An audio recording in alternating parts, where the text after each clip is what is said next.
Hello and welcome to another episode of Sus Faction. Yes, hello.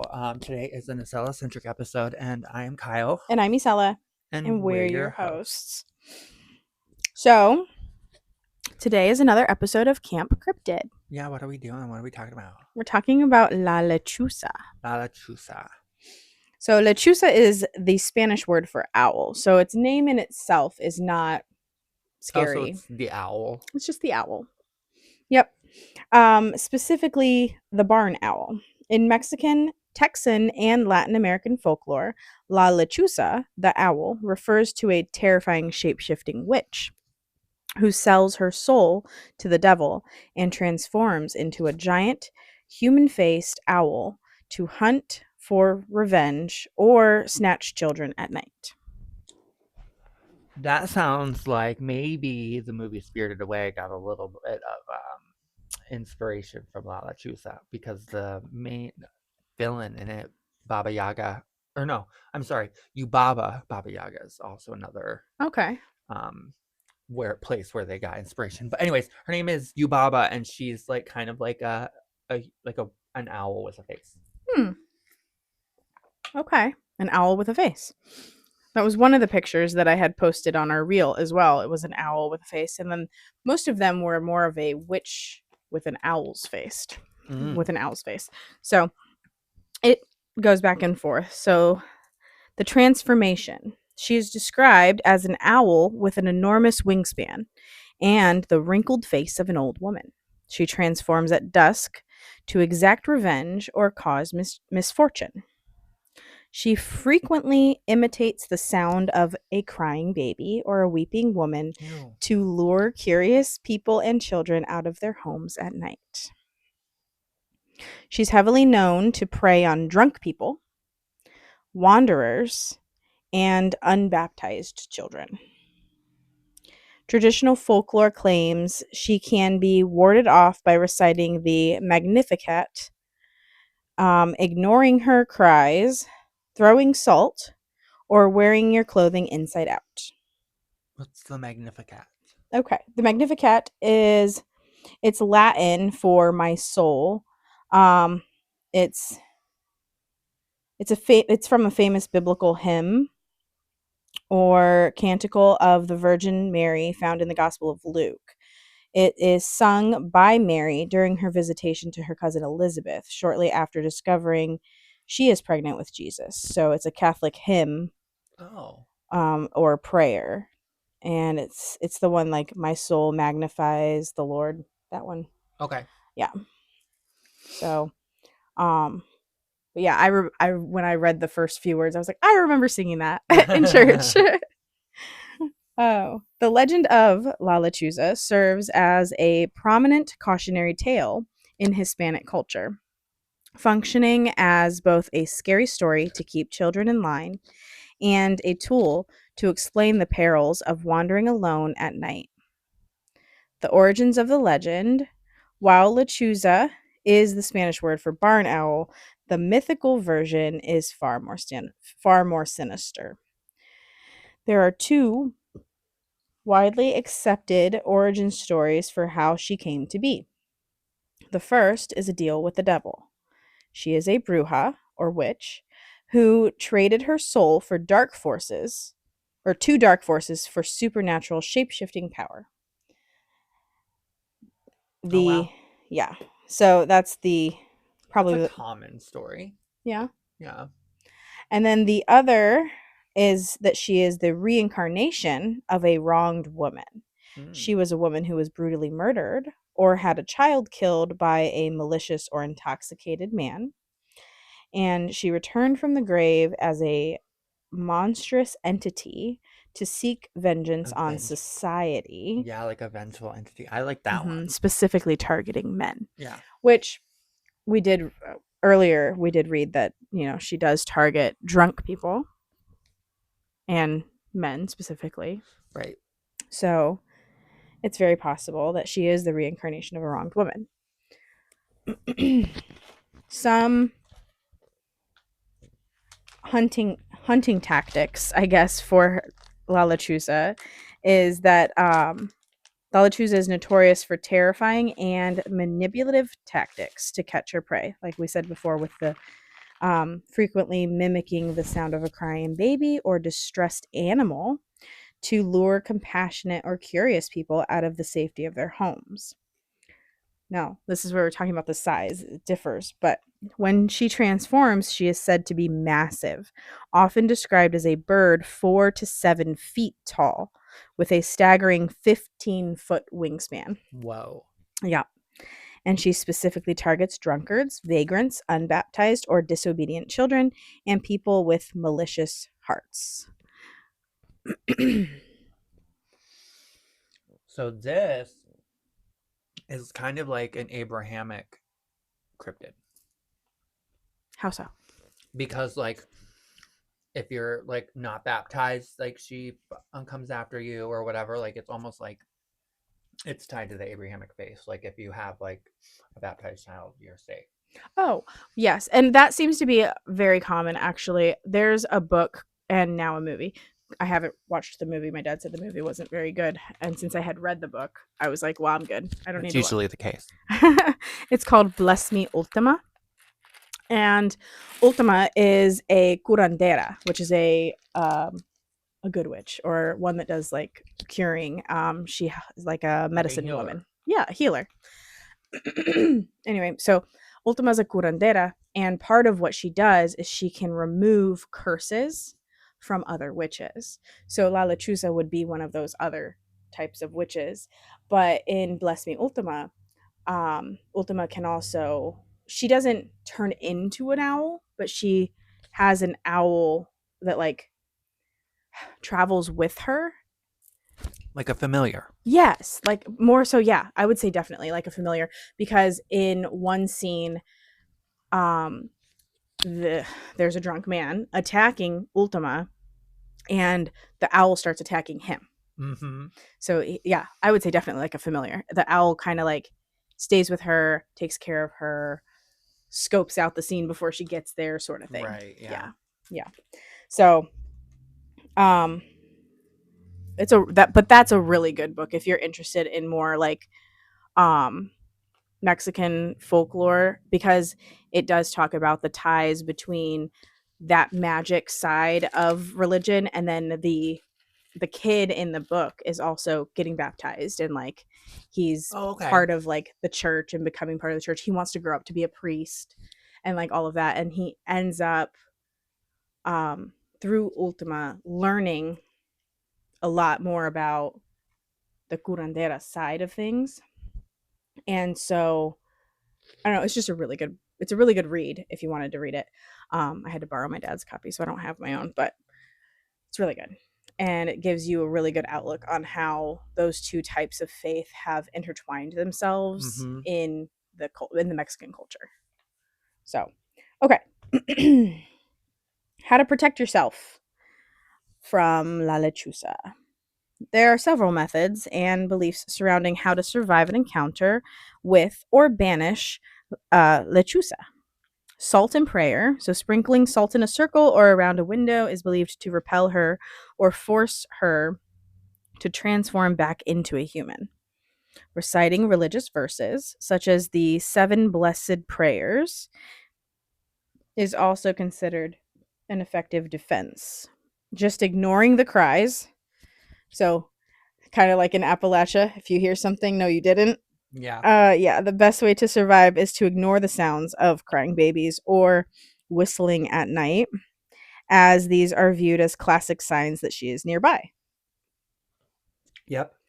And reverting her form, it is said that if you manage to harm or kill her while she is in her owl form, she will revert back to human form upon death. So, and then there's a little note here. It kind of explains what I was saying. It says this tale has deep historical roots, blending indigenous Mesoamerican beliefs about Nahuals, which is shapeshifters, with European witchcraft lore brought over by Spanish colonizers. And you can read more about the origins of shapeshifting, witch owl, on the Astonishing Legends blog. That's where I got some of my information. Okay, some stories. We have a couple stories from, we have four. We'll see how much time we have. Maybe five stories from Reddit. The first one is pretty short. It's from user named LacyBugNix. Not a skinwalker. It's a Mexican folk tale of witches turning into owls, bringing death omens.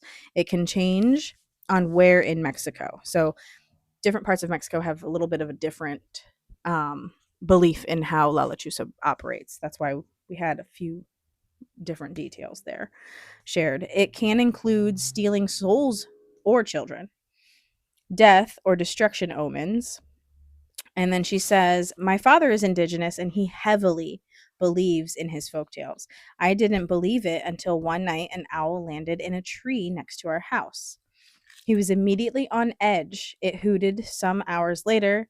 He made us all sleep in the living room, and that morning he got a call that his mother had passed. Either it brought us the death omen or it's a crazy coincidence. One thing I know is I will respect the fuck out of an owl I come across. So, here's another one from user Alm0126. It says, maybe there is a relation, but there are little differences as well. La Lechuza is a legend from the southern United States and specifically refers to a type of witch that can transform into an owl.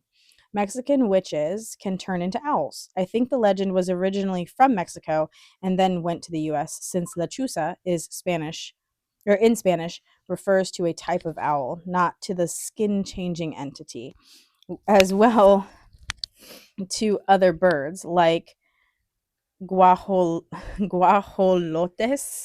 which means turkeys.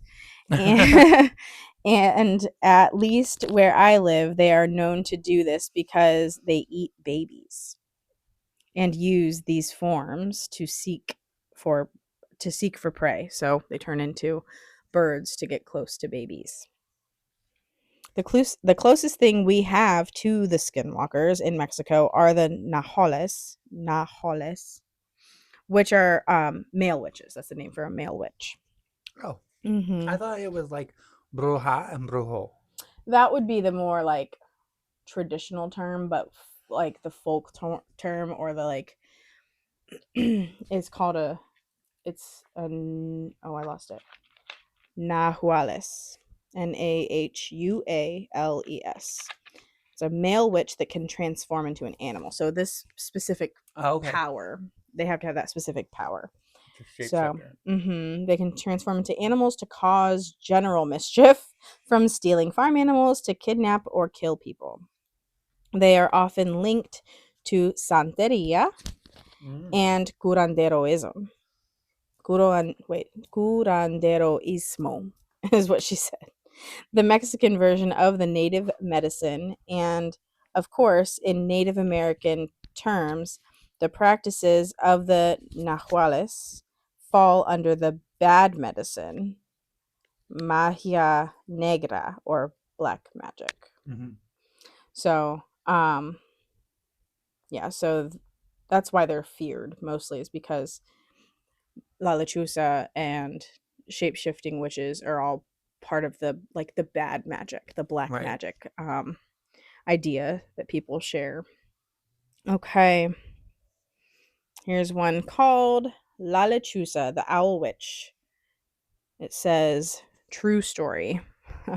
The poster is Kanachu 2020. All right. This is a true story by my mom and how I almost fell victim to La Lechuza. This happened when I was only a few weeks old, and my mother decided to go to Monterrey, Mexico, to show me to her family who lives there. When we got there, my mother told me that her family decided to have a big party to celebrate our arrival. She explained how everyone wanted to hold me and showered me with gifts, as I was the first child of my mother. When it was over, my grandmother took my mom and I to the guest bedroom where we would be sleeping in. My grandma bought an old school bassinet for me to sleep in, while my mother slept in a bed on the other side of the room. My mom put me in the bassinet and put two small pillows beside me because she was afraid of me accidentally bumping my head. As we got settled, my grandma's Rottweiler named Rocky came in. He didn't want to leave, so he stayed in our room since he was a relatively gentle dog. It was very hot that night, so to let some air in my room, my mom opened a sliding glass door that led to a balcony. We were on the second floor, so she felt safe leaving it open. Soon after she got settled in, and went to sleep. It was around 3 a.m. when my mom awoke from the loud growls and barks of Rocky. It was strange to her because he had never acted this way. He was relatively a quiet and gentle dog, so this was alarming to her. She then heard me crying and rushed to my aid. She was left shocked and speechless to what she could make out in the dark. I was flipped on my stomach face down on the mattress. She immediately ran to pick me up and turned her attention to Rocky, who was still growling and barking uncontrollably. She looked up by the balcony and saw it. She explained the creature as the ugliest, most gigantic owl she had ever seen before. Its mouth and wings were wide open, and its feathers were black as coal. Rocky ran to the balcony as an attempt to catch it, but the owl quickly flew away into the darkness. My grandpa quickly came in the room after hearing the commotion. He came to check on us. He found my mother in the middle of the room, on the floor, holding me like if she was shielding me, and Rocky barking at the balcony into the sky. My mother found a scratch on my leg. She also noticed that the pillows that she had used to keep my head in place were on the other side of the room, as if they were tossed out of the way. Today, my mother tells me that I survived an attempt from La Lechuza. Mexican legend says that La Lechuza is a creature, specifically a witch, who sold her soul to the devil in exchange for power, giving her the ability to transform into a monster, a giant owl. It is said that La Lechuza goes to hunt at night for any potential victims, like animals and drunk people. But more preferably, she loves to hunt for children to snatch and take back to her hut in the mountains, where she would devour them or sacrifice. Whenever I go visit my family, they always call me Lechucita as a remembrance for surviving La Lechuza's attempt. The real hero here, though, is my grandma's dog, Rocky. He's the one who stopped the owl from doing anything else and chasing it away. If it weren't for him, I don't know what else could have happened. Sadly, he passed away this year.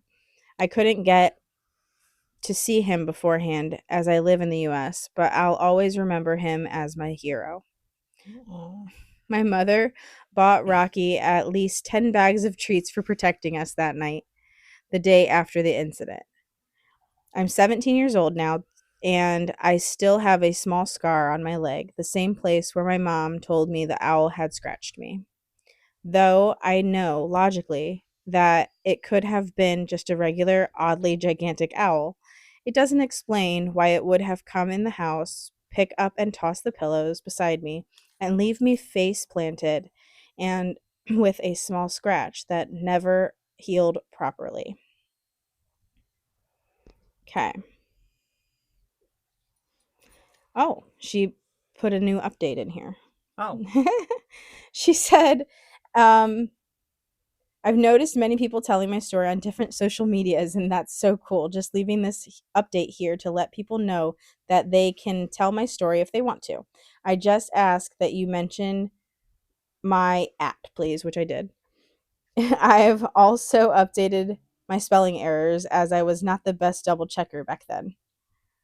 Also, an update on the story as well. I mentioned this story to my mother again recently, and she has corrected me with one part of the story, and it is creepy. My mother had heard me crying and ran to my aid. She could not see that well in the dark, but she told me that La Lechuza was not perched on the balcony railing. I had misheard her the first time she told the story. It was not perched on the balcony railing. It was perched on the bassinet, Ugh. opposite side of where she was standing, staring at her with its wings out and mouth wide open. I got chills. No. Ah! After Mm. stepping back from the startle with me in her arms, my mom said that Rocky had actually lunged at the creature and knocked over the bassinet. La Lechuza flew onto the balcony railing, but as Rocky continued to chase it, it escaped into the night sky. Oh. Oh, that's so scary. I got chills. Yeah. Oh, that's close. That's close. That is so close. Oh. Whew. Oh. I got that A was big giant 14-foot wingspan owl with a nasty mangy face. yes, that's so scary. Nope. Oh. Nope. Oh. Nope. With a human ugly face. Mhm. Like a creepy wrinkly witch face. Yeah, no way.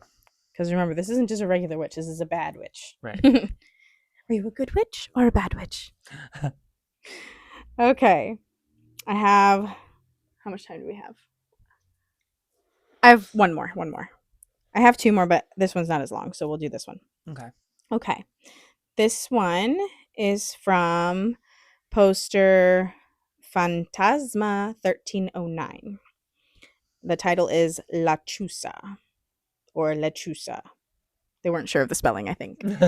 All right. When I was in elementary school, I remember walking home as I arrived to my front yard. I was looking down and saw the shadow of a person flying above me. What? I looked up and saw the biggest owl I had ever seen flying above me. It was unreal. I remember being confused because the shadow did not match the figure. I went inside, and the only person to understand that what I was explaining was my brother in law. He explained to me what I had just witnessed. It was a lechuza. He told me how to protect myself from it, but to always be wary. Ever since then, I have encountered more and more owls. They seem to follow as I move from town to town. Wow. So here's an I'd edit. hate that. There's an edit to this story as well. It's a short one. I forgot to mention the explanation my brother in law gave. A lechuza is a witch that takes the form of an owl. It takes away unsuspecting people. He told me that if I curse at it, it will leave me alone. What I didn't know was that it would continue to follow me, often in groups. Ew. Like they flock together. In groups. Yes. That's terrifying. Yeah. Owls are a beautiful, majestic creature. Yes.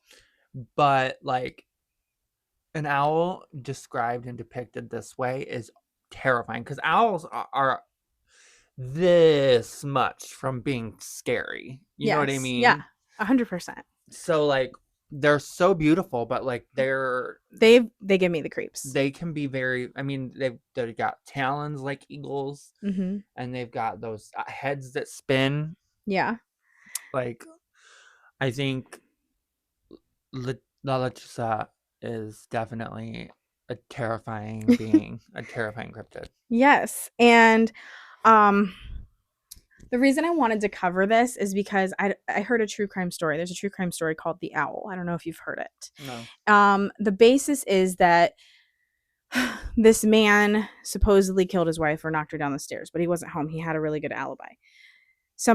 There's like theory that an owl flew in and scared her enough that she fell down the stairs and died. Oh, wow. And I was like, if it was a Lechuza, the owl could have more than scared her. The owl could have pushed her down the stairs. Yeah. It could have killed her. Right. So that's just my idea on that story, which I know that every time that I've heard that story like told in a true crime podcast or video or whatever, they never mention La Lechuza because it's never been told from someone who knows that legend, I'm guessing. Right. And Well, who when would put that two and two together? me, Exactly. because I like true crime and I'm Mexican. But and I believe that they're out there for sure. Yeah. Because anyway, my grandmother actually saw a curandera, for the exact same reason why I have to get a hysterectomy. My grandma went to a curandera and did not have to get a hysterectomy. I was like, maybe I should go see one. Yeah. But I don't know. But yeah, so I wanted to cover La Lechuza because I always theorized that maybe the owl from the owl true crime story could have been a Lechuza. Yeah. That would be interesting. Yeah. It's just a different Like a different theory. take, a different theory on it. Yeah. But that's all I have for you. Sorry to freak you out and make you afraid of owls, but just always be wary of your surroundings. As always. Yes. And remember to trust no one and question everything. All right. Well, we will see you next week. Yep. Please join us at 6 p.m. Eastern Standard Time for another episode next week. Kyle will be talking to us about... It's a surprise. It's a surprise. Okay. Because I know you had two other options you were going to go. Yeah. So I think I might blend them together. Okay. So for one, anyways, I'll tell you about it in a minute. Okay. But anyway, and if you want to send us in your stories, we'd love to hear them. Because if you got dark history stories, if you have creepy cryptid stories, if you have UFO or alien stories, if you have Area 51 stories, if you just have crazy stories about like something like an encounter that you've had in your life, send it to us. We'd love to hear it. We'd love to read it on the podcast. And you can reach us at suspectionpod@outlook.com. Again, we want to hear your stories so that we can read them on the podcast. So send them to us at suspectionpod@outlook.com. And we also have an Instagram. Yes, our Instagram is at suspectionpod. In our bio, you can find linked our Amazon Music, YouTube, and Spotify channels. You can also check us out on Patreon, where we post monthly a true crime story. And this month, it will be Wendy Williams. It will be Wendy Williams. How you doing? All right. I can't wait. Bye-bye. Thank you. Bye-bye.